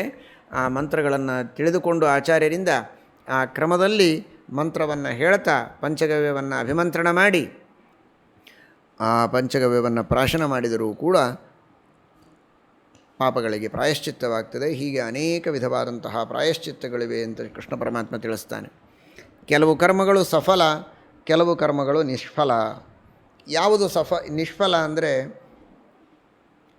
ಮನಸ್ಸು ಶುದ್ಧವಾಗದೆ ಕೇವಲ ಅಗ್ನಿಹೋತ್ರಾದಿ ಯಾಗಗಳನ್ನು ಮಾಡುತ್ತೇನೆ, ಮುಂಡನ ಮಾಡಿಕೊಳ್ತೇನೆ, ಜಟಾಧಾರಣ ಮಾಡುತ್ತೇನೆ, ತ್ರಿದಂಡ ಧಾರಣ, ಏಕದಂಡ, ತ್ರಿದಂಡ, ಯಾವ ತರಹದ ವ್ರತಗಳು ಪ್ರಯೋಜನ ಇಲ್ಲ. ಯಾವ ಆಶ್ರಮಗಳು, ಯಾವ ವರ್ಣದ ಧರ್ಮಗಳು ಇವನಿಗೆ ಫಲ ಕೊಡೋದಿಲ್ಲ ಮನಸ್ಸಿನಲ್ಲಿ ಭಕ್ತಿ ಇಲ್ಲದೇ ಇದ್ದರೆ. ಸರ್ವಾಣ್ಯೇತಾನ್ಯ ವೈ ಮಿಥ್ಯಾ ಯದಿ ಭಾವೋ ನ ನಿರ್ಮಲಃ. ಇಲ್ಲಿ ಮಿಥ್ಯಾ ಅನ್ನುವ ಶಬ್ದಕ್ಕೆ ವ್ರತ ಅಂತ ಅರ್ಥ. ಮುಂದಿನ ಶ್ಲೋಕದಲ್ಲಿ ಬರ್ತದೆ, ಅಗ್ನಿಹೋತ್ರಂ ವ್ರತಾರಾಜನ್. ಅಗ್ನಿಹೋತ್ರವೂ ವ್ಯರ್ಥ, ವೇದಗಳು ವ್ಯರ್ಥ, ಎಲ್ಲವೂ ವ್ಯರ್ಥ. ಶುದ್ಧ ಚಾರಿತ್ರ್ಯ ಇಲ್ಲದೇ ಇದ್ದರೆ ಈ ಉಳಿದ ಎಲ್ಲ ಯಜ್ಞಯಾಗಾದಿಗಳು ಕೂಡ ವ್ಯರ್ಥವಾಗ್ತದೆ, ವೇದಾಧ್ಯಯನವೂ ವ್ಯರ್ಥವಾಗ್ತದೆ. ಆದ್ದರಿಂದ ಇಂದ್ರಿಯ ನಿಗ್ರಹ, ಪರಮಾತ್ಮನ ಸ್ಮರಣೆ, ಭಕ್ತಿ, ವೈರಾಗ್ಯ ಇವುಗಳೆಲ್ಲ ಸದ್ಗುಣಗಳನ್ನಿಟ್ಟುಕೊಂಡು ಶಾಸ್ತ್ರಗಳ ಅಧ್ಯಯನವನ್ನು ಮಾಡಬೇಕು, ಯಜ್ಞಯಾಗಾದಿಗಳನ್ನು ಮಾಡಬೇಕು. ಆಗ ಮಾತ್ರ ಅವುಗಳು ಸಾರ್ಥಕ ಅಂತ ಅನಿಸಿಕೊಳ್ಳುತ್ತವೆ ಅಂತ ಪರಮಾತ್ಮ ಹೇಳ್ತಾನೆ. ಕೇವಲ ತಾನು ಜಾತಿಯಿಂದ ಬ್ರಾಹ್ಮಣ ಅಂತಂದ ಮಾತ್ರಕ್ಕೆ ತಾನು ಉತ್ತಮ ಅಂತ ತಿಳಿಯಬಾರದು. ಗುಣಗಳಿಂದ ಉತ್ತಮನಾಗಬೇಕು, ಗುಣಗಳಿಂದ ಬ್ರಾಹ್ಮಣ್ಯವನ್ನು ಪಡೆಯಬೇಕೇ ಹೊರತು ಕೇವಲ ಜನ್ಮದಿಂದ ಬ್ರಾಹ್ಮಣ್ಯವನ್ನು ಪಡೆದರೆ ಸಾಲದು. ನ ಜಾತ್ಯಾ ಪೂಜಿತೋ ರಾಜನ್ ಗುಣಃ ಕಲ್ಯಾಣಕಾರಣಾಃ ಚಂಡಾಲಮಪಿ ವೃತ್ತಸ್ಥಂ ತಂ ದೇವಾ ಬ್ರಾಹ್ಮಣಂ ವಿದುಃ. ಗುಣಃ ಪೂಜಾಸ್ಥಾನಂ ಗುಣಿಷನ ಚ ಲಿಂಗಂ ನ ಚ ವಯಃ ಅಂತ ಭವಭೂತಿ ಹೇಳುವ ಮಾತು ಅದು ಮಹಾಭಾರತದಲ್ಲಿದೆ. ಅಸ್ಯ ಕಾವ್ಯಸ್ಯ ಕವಯೋ ನ ಸಮರ್ಥ ವಿಶೇಷಣಿ. ಮಹಾಭಾರತ ಹೇಳ್ತದೆ, ರಾಜನ್ ಗುಣಃ ಕಲ್ಯಾಣ ಕಾರಣ, ಪೂಜ್ಯತೆಗೆ ಮಾನ್ಯತೆಗೆ ಪ್ರಯೋಜಕವಾದದ್ದು ಗುಣ, ಗುಣವಂತನಾಗಬೇಕು ಮನುಷ್ಯ ಅಂತ ತಿಳಿಸಿಕೊಡ್ತಾರೆ. ಶೌಚ ಅನೇಕ ತರಹದ್ದು, 5 ತರಹದ್ದು. ಮನಸ್ಸು ಶುದ್ಧವಾಗಿರಬೇಕು. ಮನಃಶೌಚಂ, ಕರ್ಮಶೌಚಂ, ಕುಲಶೌಚಂ, ಶರೀರ ಶೌಚಂ, ವಾಕ್ಶೌಚ. ಸತ್ಯವನ್ನು ಮಾತನಾಡಬೇಕು. ವಾಕ್ಶೌಚ, ಇನ್ನೊಬ್ಬರಿಗೆ ನೋವಾಗದ ಮಾತುಗಳನ್ನು ಆಡಬೇಕು. ಶಾಸ್ತ್ರವಿಹಿತಕವಾದ ಕರ್ಮಗಳನ್ನೇ ಮಾಡಬೇಕು, ನಿಷಿದ್ಧ ಕರ್ಮಗಳನ್ನು ಮಾಡಬಾರದು, ಇದು ಕರ್ಮಶೌಚ. ಮನಸ್ಸು ಶುದ್ಧವಾಗಿರಬೇಕು, ಇದು ಮನಃಶೌಚ. ಶರೀರ ಮೃತ್ತಿಕಾದಿಗಳಿಂದ ಶುದ್ಧ ಮಾಡಿಕೊಳ್ಳಬೇಕು, ಪಂಚಗವ್ಯಾದಿಗಳಿಂದ, ಇದು ಶರೀರ ಶೌಚ. ಹೀಗೆ 5 ಕುಲಶೌಚ, ಉತ್ತಮವಾದಂತಹ ಕುಲದಲ್ಲಿ ಅವನು ಬಂದಿದ್ದರೆ ಅದು ಕುಲಶೌಚ ಅಂತ. ಈ ರೀತಿ ಅನೇಕ ತರಹದ ಶೌಚಗಳಿವೆ. ಈ ಎಲ್ಲ ತರಹದ ಶೌಚಗಳನ್ನು ಇಟ್ಟುಕೊಳ್ಳಬೇಕು. ಶಾಸ್ತ್ರಗಳನ್ನೆಲ್ಲ ಅಧ್ಯಯನ ಮಾಡಬೇಕು, ಆದರೆ ಅಧ್ಯಯನ ಮಾಡುವ ಅಧಿಕಾರ ಇದ್ದು ಅಧ್ಯಯನ ಮಾಡಬೇಕು. ಅಧ್ಯಯನದ ಅರ್ಹತೆ ಇಲ್ಲದೆ ಅಧ್ಯಯನವನ್ನು ಮಾಡಿದ ಮಾತ್ರಕ್ಕೆ ಪ್ರಯೋಜನ ಇಲ್ಲ. ಅರ್ಹತೆ ಇಲ್ಲದೆ ಮಾಡಿದರೆ ಪಾಪವೇ ಬರುತ್ತೆ. ಆ ಅರ್ಹತೆಯನ್ನು ಮನುಷ್ಯ ಮೊದಲು ಪಡೆದುಕೊಳ್ಳಬೇಕು ಅಂತ ಕೃಷ್ಣ ಪರಮಾತ್ಮ ತಿಳಿಸ್ತಾನೆ. ಈ ರೀತಿ ಹೇಳಿ ಆಮೇಲೆ ಅಶ್ವತ್ಥದ ಬಗ್ಗೆ ಮತ್ತೆ ಹೇಳ್ತಾನೆ. ಅಶ್ವತ್ಥೋ ಬ್ರಾಹ್ಮಣ ಗಾವೋ ಮನ್ಮಯಾಸ್ತಾರಯಂತಿ. ಗೋವುಗಳಲ್ಲಿ, ಅಶ್ವತ್ಥದಲ್ಲಿ ವೇದಾದಿ ಷಟ್ಶಾಸ್ತ್ರಗಳ ಅಧ್ಯಯನ ಮಾಡಿದಂತಹ ಗುಣವಂತರಾದ ಬ್ರಾಹ್ಮಣರಲ್ಲಿ ನನ್ನ ವಿಶೇಷ ಸನ್ನಿಧಾನ ಇದೆ. ತಸ್ಮಾದೇತತ್ ಪ್ರಯತ್ನೇನ ತ್ರಯಂ ಪೂಜೆಯ ಪಾಂಡವ. ಅಶ್ವತ್ಥ, ಗೋವುಗಳು ಹಾಗೂ ಜ್ಞಾನಿಗಳು ಇವರ ಪೂಜೆಯನ್ನು ನೀನು ವಿಶೇಷವಾಗಿ ಮಾಡಬೇಕು. ಅದರಿಂದ ಪಾಪಗಳನ್ನು ಪರಿಹಾರ ಮಾಡಿಕೊಳ್ಳುವುದಕ್ಕೆ ಸಾಧ್ಯ ಇದೆ ಅಂತ ಕೃಷ್ಣ ಪರಮಾತ್ಮ ತಿಳಿಸ್ತಾನೆ. ಆಮೇಲೆ 12 ವರ್ಷ ಕೇವಲ ಬಾವಿ ಸ್ನಾನ ಮಾಡಿದರೆ, ಈ ನಳ ಇರಲೇ ಇಲ್ಲ ಆಗಿನ ಕಾಲಕ್ಕೆ, ಬಾವಿನೇ ಲಾಸ್ಟ್. ನದಿ ಸ್ನಾನ ಮಾಡಬೇಕು, ಇಲ್ಲದೇ ಇದ್ದಾಗ ಬಾವಿ ನೀರಿನ ಸ್ನಾನ ಮಾಡಬಹುದು. ಆದರೆ ಬರೀ ಬಾವಿ ನೀರಿನ ಸ್ನಾನವನ್ನೇ 12 ವರ್ಷ ಮಾಡಿದರೆ ಅವನು ತನ್ನ ಬ್ರಾಹ್ಮಣ್ಯವನ್ನೇ ಕಳೆದುಕೊಳ್ತಾನೆ ಅಂತಿದೆ. ಕೇವಲ ರಾಜಾಶ್ರಯದಲ್ಲಿ 12 ವರ್ಷ ತಾನು ಇದ್ದರೆ, ಬರೀ ರಾಜರ ಅನ್ನವನ್ನೇ ಸ್ವೀಕಾರ ಮಾಡ್ತಾ, ಆಗಲೂ ಅವನು ತನ್ನ ಬ್ರಾಹ್ಮಣ್ಯವನ್ನು ಕಳೆದುಕೊಳ್ತಾನೆ. ವೇದಾಧ್ಯಯನ ಸಂಪನ್ನನಾಗಿದ್ದರೂ ಕೂಡ ಎಷ್ಟು ಬೇಕೋ ಅಷ್ಟು ರಾಜರ ಆಶ್ರಯವನ್ನು ಪಡೆಯಬೇಕು. ಆಗಾಗ ಕೆಲಸ ಇದ್ದಾಗ ಪಟ್ಟಣಗಳಿಗೆ ಹೋದರೆ ಅಡ್ಡಿ ಇಲ್ಲ. ಕೇವಲ ಪಟ್ಟಣದಲ್ಲೇ ವಾಸ ಮಾಡಿದರೆ, 12 ವರ್ಷ ಪಟ್ಟಣದಲ್ಲಿ ಮಾತ್ರ ವಾಸ ಮಾಡಿದರೆ ಆಗ ಬ್ರಾಹ್ಮಣ್ಯವನ್ನು ಕಳೆದುಕೊಳ್ತಾನೆ ಅಂತ ಇದರ ತಾತ್ಪರ್ಯ. ಆ ಪಟ್ಟಣದ ನಗರದ ವಾತಾವರಣದಲ್ಲಿ ಮಾತ್ರ ಇದ್ದು ತೀರ್ಥಯಾತ್ರಾದಿಗಳನ್ನು ಮಾಡದೆ, ನದೀ ಸ್ನಾನಾದಿಗಳನ್ನು ಮಾಡದೆ ಇರಬಾರದು. ಆಗಾಗ ತೀರ್ಥಯಾತ್ರೆಗಳನ್ನು ಮಾಡ್ತಾ, ನದೀ ಸ್ನಾನಾದಿಗಳನ್ನು ಮಾಡ್ತಾ, ಏಕಾಂತದಲ್ಲಿ ಹಳ್ಳಿಗಳಲ್ಲಿ ವಾಸ ಮಾಡಿ ಭಗವದ್ಧ್ಯಾನಾದಿಗಳನ್ನು ಮಾಡಿ ಆತ್ಮಸಾಧನೆಯನ್ನು, ಆತ್ಮೋದ್ಧಾರದ ಸಾಧನೆಯನ್ನು ಮಾಡಿಕೊಳ್ಳಬೇಕು ಅಂತ ತಾತ್ಪರ್ಯ. ಆ ರೀತಿ ಮಾಡದೆ ಕೇವಲ ಲೌಕಿಕ ವ್ಯವಹಾರಗಳಲ್ಲಿ ಆಸಕ್ತನಾಗಿ ಪತ್ತನದಲ್ಲಿ ಇದ್ದ ಅಂತಾದರೆ ಅವನು ಬ್ರಾಹ್ಮಣ್ಯವನ್ನು ಕಳೆದುಕೊಳ್ತಾನೆ.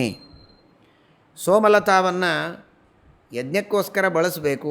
ಆ ಯಜ್ಞದಲ್ಲಿ ಬಳಸಿ ಉಳಿದಂತಹ ಸೋಮರಸವನ್ನು ಸ್ವೀಕಾರ ಮಾಡಬೇಕೇ ಹೊರತು ಸುಮ್ಮನೆ ಸೋಮರಸವನ್ನು ಹಾಗೇ ಸ್ವೀಕಾರ ಮಾಡಿದರೆ ಬ್ರಾಹ್ಮಣ್ಯ ಹಾನಿಯಾಗತ್ತೆ ಅಂತ ಈ ರೀತಿಯಾಗಿ ಅನೇಕ ರೀತಿಯ ನಿಯಮಗಳನ್ನೆಲ್ಲ ಪರಮಾತ್ಮ ತಿಳಿಸಿಕೊಡ್ತಾನೆ.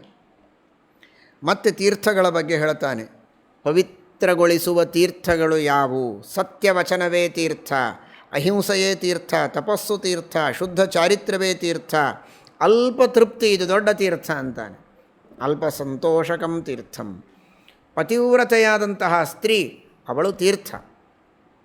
ಆ ಪತಿವ್ರತೆಯಾದ ಸ್ತ್ರೀಯಲ್ಲಿ ಅಂತಹ ಒಂದು ವಿಶಿಷ್ಟವಾದ ದೇವರ ಸನ್ನಿಧಾನ ಇರುತ್ತದೆ, ಪಾವಿತ್ರ್ಯ ಇರ್ತದೆ. ಅಂಥವರ ವಿಶೇಷವಾದ ಸೇವೆಯನ್ನು ಮಾಡಿದರೆ ಅವರ ಅನುಗ್ರಹದಿಂದಲೂ ಕೂಡ ಪಾಪಗಳನ್ನು ಪರಿಹಾರ ಮಾಡಿಕೊಳ್ಳಬಹುದು. ಸಂತುಷ್ಟನಾದ ಬ್ರಾಹ್ಮಣ, ಏನು ಬಂದಿದೆಯೋ ಅದರಲ್ಲಿ ತೃಪ್ತಿ, ಹೆಚ್ಚಿನ ಅಪೇಕ್ಷೆ ಪಡೋದಿಲ್ಲ. ಅಂತಹ ಬ್ರಾಹ್ಮಣನೇ ಒಂದು ತೀರ್ಥ. ನಿರಪೇಕ್ಷನಾಗಿ ಇರುವಂತಹ ಬ್ರಾಹ್ಮಣ. ಉತ್ತಮವಾದ ಶಾಸ್ತ್ರಗಳ ಜ್ಞಾನ ಇದೇ ಒಂದು ತೀರ್ಥ. ಭಕ್ತಿ ಇದು ತೀರ್ಥ. ಪರಮಾತ್ಮನಲ್ಲಿ, ವಾಯುದೇವರಲ್ಲಿ, ರುದ್ರಾದಿ ದೇವತೆಗಳಲ್ಲಿ ತಾರತಮ್ಯ ಕ್ರಮದಲ್ಲಿ ಭಕ್ತಿಯನ್ನು ಮಾಡಿದರೆ ಆ ಭಕ್ತಿಯೇ ಒಂದು ದೊಡ್ಡ ತೀರ್ಥ.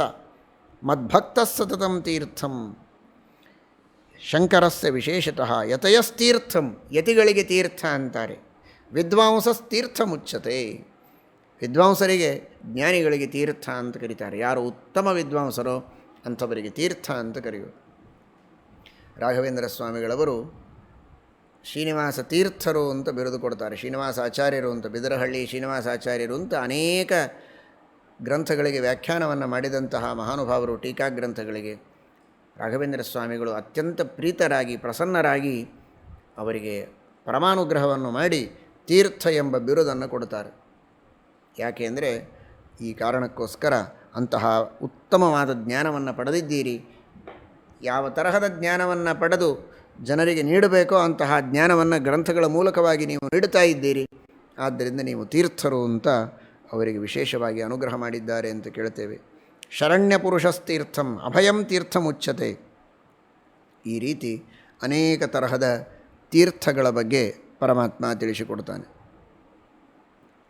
ಇಂತಹ ತೀರ್ಥಗಳನ್ನೆಲ್ಲ ನಾವು ತಿಳಿದುಕೊಂಡು ಅಂತಹ ತೀರ್ಥಗಳನ್ನು ನಾವು ಸೇವನೆ ಮಾಡಬೇಕು. ಮುಖ್ಯವಾಗಿ ಭಗವಂತನ ಜ್ಞಾನ, ವಿಷ್ಣು ಸರ್ವೋತ್ತಮತ್ವ ಜ್ಞಾನ ಇದು ಅತ್ಯಂತ ಪ್ರಧಾನ.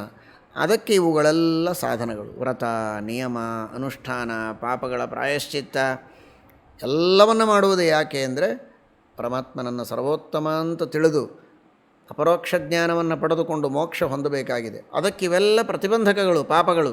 ಆ ಪಾಪಗಳ ಪರಿಹಾರಕ್ಕೆ ಪ್ರಾಯಶ್ಚಿತ್ತಾದಿಗಳನ್ನು ಮಾಡಿಕೊಳ್ಳುವುದು. ಪ್ರಧಾನವಾದ ತೀರ್ಥ ಆ ಭಗವಂತನ ಸರ್ವೋತ್ತಮತ್ವ ಜ್ಞಾನ.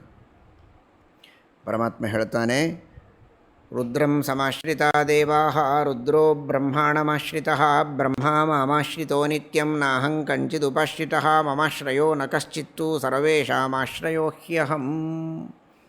ಎಲ್ಲ ದೇವತೆಗಳು ರುದ್ರದೇವರ ಅಧೀನ, ಶಂಕರನ ಅಧೀನ. ಇಂದ್ರಾದಿ ಸಕಲ ದೇವತೆಗಳು ಕೂಡ ರುದ್ರದೇವರ ಅಧೀನರಾಗಿದ್ದಾರೆ. ರುದ್ರದೇವರು ಬ್ರಹ್ಮದೇವರ ಅಧೀನರಾಗಿದ್ದಾರೆ. ಬ್ರಹ್ಮದೇವರು ನನ್ನ ಅಧೀನರಾಗಿದ್ದಾರೆ. ನಾನು ಯಾರ ಅಧೀನನೂ ಅಲ್ಲ, ನಾನು ಯಾರ ಆಶ್ರಯದಲ್ಲಿಯೂ ಇಲ್ಲ, ನಾನು ಸರ್ವಾಶ್ರಯನಾಗಿದ್ದೇನೆ ಅಂತ ಪರಮಾತ್ಮ ಹೇಳ್ತಾನೆ. ಈ ರೀತಿ ನನ್ನ ಉಪಾಸನೆಯನ್ನು ಯಾರು ಮಾಡ್ತಾರೋ ಅಂಥವರು ಉತ್ತಮವಾದಂತಹ ಸ್ಥಾನವನ್ನು ಪಡೀತಾರೆ ಅಂತ ಶ್ರೀಕೃಷ್ಣ ಪರಮಾತ್ಮ ಶ್ರೀಮದಾಚಾರ್ಯರು ಈ ಶ್ಲೋಕವನ್ನು ಉದಾಹರಣೆ ಮಾಡಿದ್ದಾರೆ. ಮಹಾಭಾರತ ತಾತ್ಪರ್ಯ ನಿರ್ಣಯದಲ್ಲಿ ಬೇರೆ ಗ್ರಂಥಗಳಲ್ಲಿಯೂ ಉದಾಹರಣೆ ಮಾಡುತ್ತಾರೆ. ಅಂತಹ ಸರ್ವೋತ್ತಮತ್ವದ ನೋಡಿ, ಸಂಪೂರ್ಣ ವೈಷ್ಣವ ಧರ್ಮಗಳನ್ನೆಲ್ಲ ಕೃಷ್ಣ ಪರಮಾತ್ಮ ಈ ವೈಷ್ಣವ ಧರ್ಮ ಪರ್ವದಲ್ಲಿ ಉಪದೇಶ ಮಾಡಿ ಕೊನೆಗೆ ಈ ಮಾತು ಹೇಳ್ತಾ ಇದ್ದಾನೆ. ನಾನು ಸರ್ವಾಶ್ರಯ, ಸರ್ವೋತ್ತಮ, ಸರ್ವರಕ್ಷಕ, ಸರ್ವಾಂತರ್ಯಾಮಿ ಎಂಬುದಾಗಿ ನನ್ನ ಉಪಾಸನೆಯನ್ನು ಮಾಡು. ಎಲ್ಲ ವಿಧವಾದಂತಹ ಪಾಪಗಳ ಪ್ರಾಯಶ್ಚಿತ್ತವನ್ನು ನೀನು ಮಾಡಿಕೊಂಡಂತೇನೆ ಎಂಬುದಾಗಿ ಹೇಳಿ ಪರಮಾತ್ಮ ಋಷಿಗಳಿಗೆ, ಯುಧಿಷ್ಠಿರನಿಗೆ ಉಪದೇಶವನ್ನು ಮಾಡುತ್ತಾನೆ. ಎಲ್ಲ ಋಷಿಗಳು ಯುಧಿಷ್ಠಿರ ಪರಮಾತ್ಮನಿಗೆ ಸಾಷ್ಟಾಂಗ ಪ್ರಣಾಮವನ್ನು ಮಾಡಿದ್ದಾರೆ. ವಿಶೇಷವಾಗಿ ಭಗವಂತನ ಸ್ತೋತ್ರವನ್ನೆಲ್ಲ ಮಾಡಿದ್ದಾನೆ ಯುಧಿಷ್ಠಿರ. ಕೃಷ್ಣ ಪರಮಾತ್ಮ ಅವರೆಲ್ಲರಿಗೆ ಅನುಗ್ರಹವನ್ನು ಮಾಡಿ ಈ ವೈಷ್ಣವ ಧರ್ಮಗಳ ಉಪದೇಶವನ್ನೇನೆಲ್ಲ ನಾನು ಮಾಡಿದ್ದೇನೆ ಇದನ್ನು ನೀವು ಅನುಷ್ಠಾನ ಮಾಡಿ ಎಂಬುದಾಗಿ ಹೇಳಿ ಋಷಿಗಳಿಗೆ ಪಾಂಡವರಿಗೆ ಅನುಗ್ರಹವನ್ನು ಮಾಡುತ್ತಾನೆ. ಈ ಧರ್ಮಗಳನ್ನು ಅನುಷ್ಠಾನ ಮಾಡುವ ಶಕ್ತಿಯನ್ನೂ ನೀನೇ ಕೊಡಬೇಕು ಅಂತ ಅವರು ಪ್ರಾರ್ಥನೆ ಮಾಡಿಕೊಳ್ತಾರೆ. ಅವರೆಲ್ಲರಿಗೆ ಅನುಗ್ರಹವನ್ನು ಮಾಡಿ ಪರಮಾತ್ಮ ದ್ವಾರಕಾಪಟ್ಟಣಕ್ಕೆ ಹೊರಡ್ತಾನೆ. ಪರಮಾತ್ಮ ಹೊರಟು ನಿಂತರೆ ಸ್ವತಃ ಅಲ್ಲಿ ದಾರುಕ ಕೃಷ್ಣನ ಸಾರಥಿ ಅವನನ್ನು ಎಬ್ಬಿಸ್ತಾನೆ. ಯುಧಿಷ್ಠಿರ, ನೀನು ಸರಿ, ಕೃಷ್ಣನ ಈ ಸಾರಥ್ಯವನ್ನು ನಾನು ಮಾಡ್ತೇನೆ. ಆ ಸೇವೆ ಸ್ವಲ್ಪ ಹೊತ್ತು ನಮ್ಮ ಊರಿನಿಂದ ಹೊರಗೆ ಕರೆದುಕೊಂಡು ಹೋಗುವುದಕ್ಕೋಸ್ಕರ ಆ ಶ್ರೀಕೃಷ್ಣ ಪರಮಾತ್ಮನ ಸಾರಥ್ಯವನ್ನು ಸ್ವತಃ ನಾನೇ ಮಾಡ್ತೇನೆ ಅಂತ ಶ್ರೀಕೃಷ್ಣ ಪರಮಾತ್ಮನಿಗೆ ತಾನು ಸಾರಥ್ಯವನ್ನು ಮಾಡುವುದಕ್ಕೆ ಕುಳಿತಿದ್ದಾನೆ. ಅರ್ಜುನ ಚಾಮರ ಹಾಕ್ತಾ ಇದ್ದಾನೆ. ಭೀಮಸೇನ ದೇವರು ಛತ್ರ ಹಿಡಿದಿದ್ದಾರೆ. ಭೀಮಸೇನ ದೇವರು ಶ್ರೀರಾಮಚಂದ್ರನಿಗೂ ಛತ್ರವನ್ನು ಹನುಮಂತ ದೇವರೇ ಹಿಡಿದಿದ್ದರು. ದಧ್ರೇ ಛತ್ರಂ ಹನುಮಾನ್ ಸ್ರವದಮೃತಮಯಂ ಪೂರ್ಣಚಂದ್ರಾಯುತಾಭಂ. ಇಲ್ಲಿ ಭೀಮಸೇನ ದೇವರು ಛತ್ರವನ್ನು ಹಿಡಿತಾರೆ ಕೃಷ್ಣನಿಗೆ. ರಾಮನಿಗೆ ಹನುಮಂತ ದೇವರು ಹಿಡಿದರೆ ಭೀಮಸೇನ ದೇವರು ಶ್ರೀಕೃಷ್ಣ ಪರಮಾತ್ಮನಿಗೆ ಛತ್ರವನ್ನು ಧಾರಣೆ ಮಾಡುತ್ತಾರೆ. ವ್ಯಜನವನ್ನು ನಕುಲ ಸಹದೇವರು ಬೀಸ್ತಾ ಇದ್ದಾರೆ. 3 ಯೋಜನೆಗಳವರೆಗೆ ಶ್ರೀಕೃಷ್ಣ ಪರಮಾತ್ಮನನ್ನು ಕರೆದುಕೊಂಡು ಹೋಗಿ ಅಲ್ಲಿ ಕೃಷ್ಣ ಪರಮಾತ್ಮನನ್ನು ಬೀಳ್ಕೊಟ್ಟಿದ್ದಾರೆ. ಆ ಪರಮಾತ್ಮನ ಸ್ಮರಣೆಯನ್ನು ನಿರಂತರವಾಗಿ ಮನಸ್ಸಿನಲ್ಲಿ ಮಾಡ್ತಾ ಕೃಷ್ಣ ಪರಮಾತ್ಮ ಹೇಳಿದಂತಹ ಧರ್ಮಗಳ ಅನುಷ್ಠಾನವನ್ನು ಪಾಂಡವರು ನಿತ್ಯದಲ್ಲಿ ಮಾಡುವವರೇ. ವಿಶೇಷವಾಗಿ ಶ್ರೀಕೃಷ್ಣ ಪರಮಾತ್ಮನ ಆದೇಶದಿಂದ ಇನ್ನೂ ವಿಶೇಷವಾಗಿ ಧರ್ಮಗಳ ಅನುಷ್ಠಾನವನ್ನು ಮಾಡುತ್ತಾ ಭಗವಂತನಿಗೆ ಸಮರ್ಪಣೆಯನ್ನು ಮಾಡಿದ್ದಾರೆ ಎಂಬುದಾಗಿ ತಿಳಿಸಿ ಆಶ್ವಮೇಧಿಕ ಪರ್ವವನ್ನು, ಅದರಲ್ಲಿ ಬರುವ ಈ ವೈಷ್ಣವ ಧರ್ಮ ಪರ್ವವನ್ನು ಇಲ್ಲಿಗೆ ವೇದವ್ಯಾಸ ದೇವರು ಸಮಾಪ್ತವನ್ನಾಗಿ ಮಾಡ್ತಾ ಇದ್ದಾರೆ. ತಚ್ಛೃಣುಷ್ವ ಮಹಾರಾಜ ವಿಷ್ಣು ಪ್ರೋಕ್ತಂ ಕುರುದ್ವಃ ತೇನ ಗಚ್ಚಸಿ ನಾನ್ಯೇನ ತದ್ವಿಷ್ಣೋ ಪರಮಂ ಪದಂ ಎಂಬ ಕೊನೆ ಮಾತಿನಿಂದ ಈ ಪರ್ವದ ಸಮಾಪ್ತಿಯನ್ನು ಮಾಡ್ತಾರೆ. ತದ್ವಿಷ್ಣೋ ಪರಮಂ ಪದಂ. ಈ ಧರ್ಮಗಳ ಅನುಷ್ಠಾನವನ್ನು ಮಾಡಿದರೆ ಆ ಪರಮಾತ್ಮನ ಶ್ರೇಷ್ಠವಾದಂತಹ ಸ್ಥಾನವನ್ನು ಹೊಂದುವುದಕ್ಕೆ ಸಾಧ್ಯ ಇದೆ ಎಂಬುದಾಗಿ ತಿಳಿಸಿಕೊಟ್ಟಿದ್ದಾರೆ.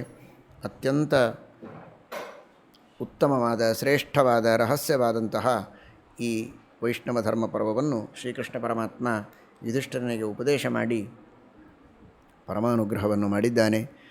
ಶ್ರೀಮನ್ ಮಹಾಭಾರತದ ಚಿಂತನವನ್ನು ಮಾಡುವಂತಹ ಯೋಗ್ಯತೆ ನಮ್ಮದಲ್ಲ. ಬ್ರಹ್ಮಾಪಿ ತನ್ನ ಜಾನಾತಿ ಅಂತ ಹೇಳಿದ್ದಾರೆ. ಬೃಹಸ್ಪತ್ಯಾಚಾರ್ಯರಿಗೂ ಅರ್ಥವಾಗಿಲ್ಲ ಮಹಾಭಾರತ ಪೂರ್ಣವಾಗಿ ಅಂತ. ಅಂಥದ್ದು ನಮ್ಮಂತಹ ಪಾಮರರು ಮಹಾಭಾರತದ ಬಗ್ಗೆ ಮಾತನಾಡುವುದು ಬಹಳ ಕಷ್ಟ. ಯಥಾಶಕ್ತಿಯಾಗಿ ಗುರುಗಳ ಅನುಗ್ರಹದಿಂದ ಒಂದೆರಡು ಮಾತುಗಳನ್ನು ಈ ಕೆಲವು ದಿನಗಳವರೆಗೆ ಚಾತುರ್ಮಾಸ್ಯ ಕಾಲದಲ್ಲಿ ಹೇಳಿದ್ದೇವೆ. ಅದರಿಂದ ಏನು ಪುಣ್ಯ ಬಂದಿದೆ, ನಮ್ಮ ಸ್ವರೂಪೋದ್ಧಾರವನ್ನು ಮಾಡಿದಂತಹ ಗುರುಗಳಿಗೆ ಆ ಪುಣ್ಯವನ್ನು ಅರ್ಪಣೆ ಮಾಡ್ತಾ, ಗುರುಗಳ ದ್ವಾರ ಪರಮಗುರುಗಳು, ಎಲ್ಲ ಗುರುಗಳು, ತತ್ವಾಭಿಮಾನಿ ದೇವತೆಗಳು, ಮುಖ್ಯಪ್ರಾಣದೇವರು, ಭಾರತೀಯ ರಮಣ ಮುಖ್ಯಪ್ರಾಣ ಅಂತರ್ಗತ ಮೂಲರಾಮ ದಿಗ್ವಿಜಯ ರಾಮ ವೇದವ್ಯಾಸ ದೇವರಲ್ಲಿ ಸಮರ್ಪಣೆಯನ್ನು ಮಾಡ್ತಾ ಇದ್ದೇವೆ. ಶ್ರೀಕೃಷ್ಣಾರ್ಪಣಮಸ್ತು.